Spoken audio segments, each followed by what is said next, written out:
Какви са основните стъпки при осъществяването на тази покупка? Когато решим да купуваме жилище, което ще бъде финансирано от банка, първото нещо, което трябва да направим е да посетим 2-3 банки поне, за да се запознаем на място с техните условия. Това са такси по разглеждане на искането за кредит, такси по управление на кредита, лихви, тяхната промяна за бъдеще време, с оглед тяхно увеличаване.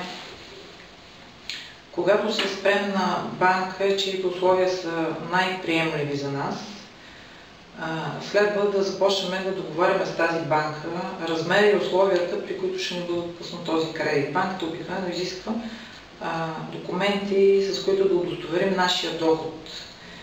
И съобразно нашия доход, банката преценява какъв размер на кредита би могла да ни отпусне.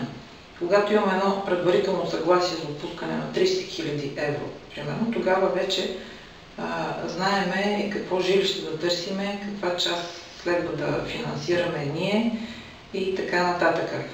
Подписва се договор за банков кредит с банката, чиято цел е закупуване на жилище и едва след това трябва да започнат огледите на имоти, а не обратното. Нали? Първо се тръгва по огледи, след това ще мислиме как ще ги финансираме и от коя банка.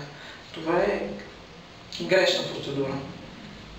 Може ли в последствие да се промени уговорения срок за изплащане на кредита? Винаги един договор, в случая за кредит, подлежи на предоговаряне. Това е въпрос на желание от двете страни и е напълно възможно срока, за който е изключен договор за кредит, да бъде удължен или да бъде намален съобразно нуждите на кредитополучателя в повечето случаи.